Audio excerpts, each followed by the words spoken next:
চা বাগানের শ্রমিক, লেখার নাম ঠিক আছে, বাপের নাম ঠিক আছে, ঠিকানাও ঠিক আছে, আর যে মোবাইল নাম্বারে টাকা আছে এটাই এই মহিলার না, এটা অন্য আরেক লোকের।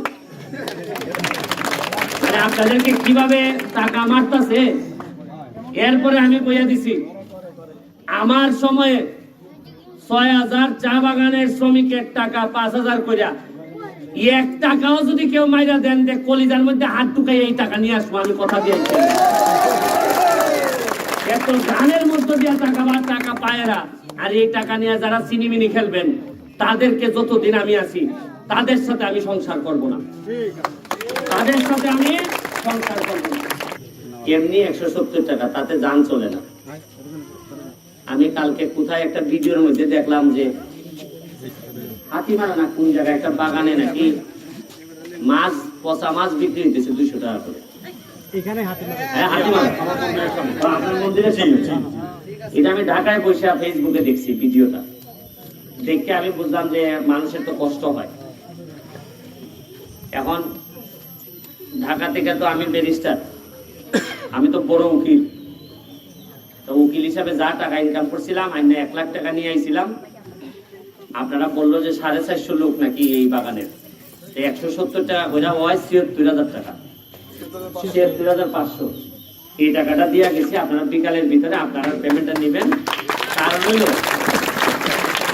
আপনারা আমার আর কত দিবেন, ভোট দিচ্ছেন, এখন কাজের টাকাও দিয়ে দিবেন, এটা তো হয় না। তাইলে আমি মুখ দেখাবো কেন? আমি বলছিলাম যে যদি ফেল করি তাইলে ৩ মাসের মধ্যে দিব ওই মন্দির বানাইয়া, আর পাস করলে আপনাদের কারো টাকা লাগবে না, আমি বানাই দিব ৬ মাসের মধ্যে। তা আমার ৪ মাস হয়েছে, এখন বরাদ্দ দিয়া দিছি, এটা নাকি কিভাবে জানি মিস হয়েছে। তারপর আপনারা চিন্তা করেন না, আমি আগামী সপ্তাহে প্রাথমিকভাবে ২ লাখ টাকা বরাদ্দ দেওয়া, ওই যে নটরডেমের ছেলেটার নাম কি, সুকুমার যেহেতু বলছে, আগামী প্রথমে ২ লাখ টাকা বরাদ্দ দিতেছি, এরপরে আবার যেটা আইব আরো বরাদ্দ সরকারি ভাবেও দিব, দিয়া আগামী সপ্তাহে ওই যে পিলারের কাজ আস্তে আস্তে শুরু করে দেবা মন্দিরের। আমি চাই যে আগামী দুর্গা পূজা যেন আপনাদের সাথে অন্তত পূজাটার মধ্যে আমি শরীক হইতে পারি। আর সুতাপাড়ার যে মন্দিরটা, এইটা তো অলরেডি বরাদ্দ দেওয়া হয়ে গেছে, এইটাও কথা দিছিলাম যে করে দিব। আমার একটা জিনিস ভালো লাগতেছে কি জানেন, ঘামতেছি তারপরও ভালো লাগতেছে। কোন জায়গাটা ভালো লাগতেছে জানেন?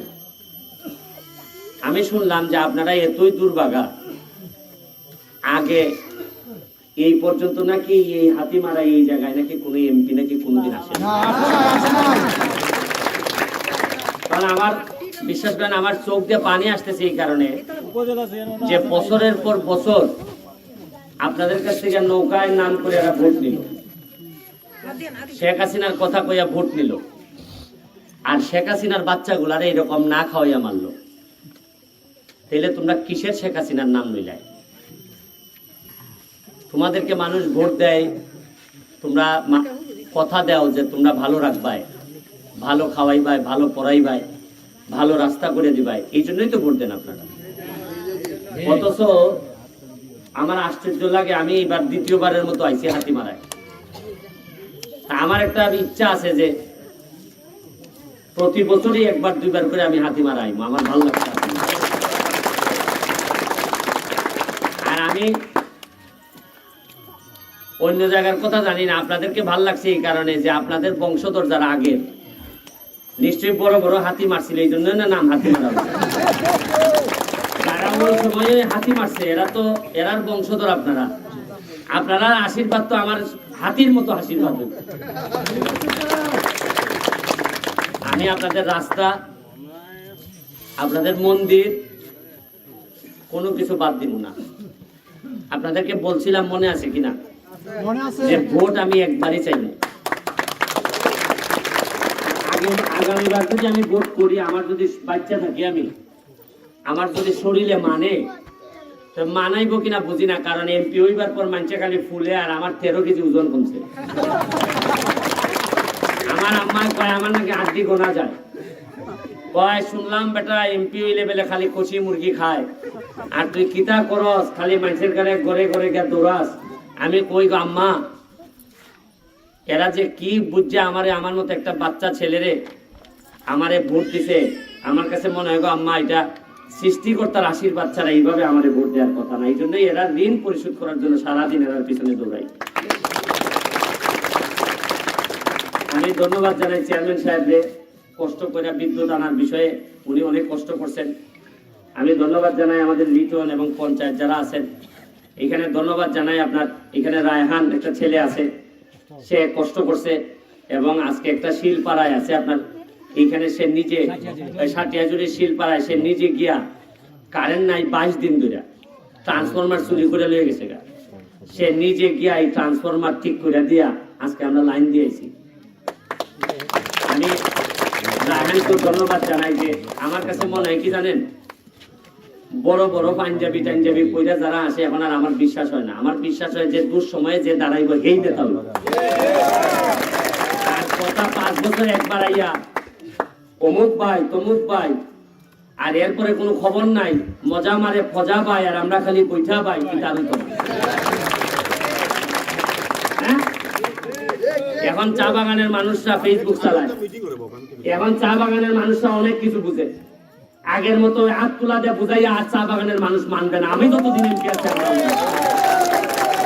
আপনারা আপনাদের অধিকারের ব্যাপারে শক্তিশালী হন, আর আমি যতদিন এমপি আছি কেউ আপনাদের অধিকার নিয়ে চিনিমিনি খেলতে পারবে না।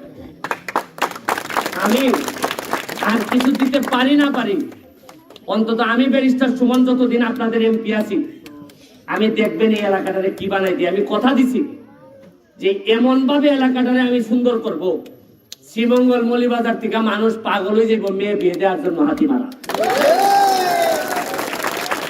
ওই শ্রীমঙ্গলের বাগানে করবো যে ব্যারিস্টার এলাকায় একটা বিয়া দিতাম মেয়ে, ভালো থাকবো। আবার ছেলেরা হাসে, মনে করে যে বিয়া তো আমিও করবো। দিব দিব এখন দিব এখন দিব, বউও দিব, আবার বোরমা ইও থাকবো, এখানেই থাকবো।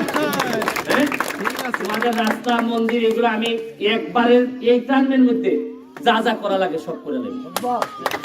আর আমি কথা দিছি যতদিন এমপি আছি, যতদিন আপনাদের এমপি থাকবো আমি, ততদিন আমার বউ ছেলে মেয়ে আমি কোন সম্পদের মালিক হব না।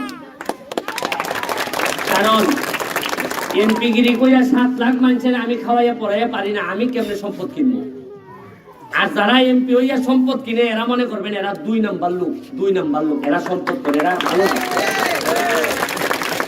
আপনারা আমার জন্য আশীর্বাদ রাখবেন। এখানে আমরা যারা আছি প্রতিটা মানুষ আপনাদের জন্য চেষ্টা করে যাচ্ছি, আশীর্বাদ রাখবেন যে ভালো মানুষগুলা, সত্যিকার অর্থে নেতা যারা, যারা মানুষের কল্যাণে আসে, মানুষের ঘামে পাশে দাঁড়ায়, মানুষের দুঃসময়ে যারা পাশে দাঁড়ায়, তারা যেন নেতা হয়। এবং অবশ্যই সৃষ্টিকর্তার আশীর্বাদ যেন এগুলো করতে হয়। তাইলে একমাত্র আমরা বঙ্গবন্ধুর সোনার বাংলা বানাইতে পারবো। আর মুখে মুখে বঙ্গবন্ধুর কথা বললাম, আর ভিতরে আমি সব মানুষের অনিষ্ট করলাম, ভিতরে মানুষের হক মাইরা দিলাম, মানুষের দান গম মাইরা দিলাম, এইটারে কিন্তু বঙ্গবন্ধুর আদর্শের সৈনিক বলে না। এরা মুখে বঙ্গবন্ধুর আদর্শের সৈনিক, কামের বেলায় তৃণমূল। আপনারা আমার জন্য আশীর্বাদ রাখবেন, আপনাদের জন্য আশীর্বাদ থাকলো। আর আপনারা আমাকে সম্মান দিচ্ছেন, এটাই এনাফ। অনেক খুশি হয়েছি আমি। আর আপনারা আপনাদের যে 170 টাকা, এটা কখন দিবেন? বিকালে দিব। আমি টাকা দিয়া গেছি। হ্যাঁ, দেখেন আবার কিছু কম কম দিলে কিন্তু আমার জানাই। পঞ্চায়েত জব খাইলি চাকরি যদি আমার এলাকায় যদি কোনো 2 নম্বরই হয়। আর একটা কথা কইছি, ওই 5000 টাকা করে পাইতেন না আপনারা, মনে আছে কিছু লোক? হ্যাঁ, 6000 লোক রে 5000 টাকা করে দেয়। তা আমি যখন এমপি হয়েছি নতুন, আমি খবর নিছি যে আচ্ছা আমার একটা হিসাব দেও তো, কেটায় ক টাকা পায় দেখি ঠিক মতো পায় কিনা। 2টা বাগান খালি চেক করছিলাম, যা দেখি কি জানেন, 70 থেকে 80টা চা বাগানের শ্রমিক, লেখার নাম ঠিক আছে, বাপের নাম ঠিক আছে, ঠিকানাও ঠিক আছে, আর যে মোবাইল নাম্বারে টাকা আছে এটাই এই মহিলার না, এটা অন্য আরেক লোকের। মানে আপনাদেরকে কিভাবে টাকা মারতাছে। এরপরে আমি কইয়া দিছি আমার সময়ে ৬,০০০ চা বাগানের শ্রমিকের টাকা ৫,০০০ কইরা ১ টাকাও যদি কেউ মাইরা দেন যে কলিজার মধ্যে হাত ঢুকাই এই টাকা নিয়ে আসবো, আমি কথা দিয়েছি। এত ধানের মধ্যে দিয়ে টাকা পায়রা, আর এই টাকা নিয়ে যারা চিনিমিনি খেলবেন তাদেরকে যতদিন আমি আছি তাদের সাথে আমি সংসার করব না, তাদের সাথে আমি সংসার করব না। আপনারা ভালো থাকেন, সবার জন্য দোয়া এবং শুভকামনা রইল।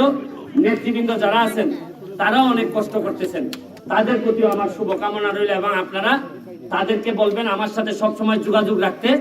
আমি যা যা আপনাদের লাগে দুঃসময়ে আমি আপনাদের পাশে আছি, সুসময়ে না থাকলে নাই, কিন্তু দুঃসময়ে যেন আপনারা আমারে পান এই আশীর্বাদ এবং দাবিটুকু চাইয়া আজকের মতো বিদায় নিতেছি। জয় বাংলা, জয় বঙ্গবন্ধু।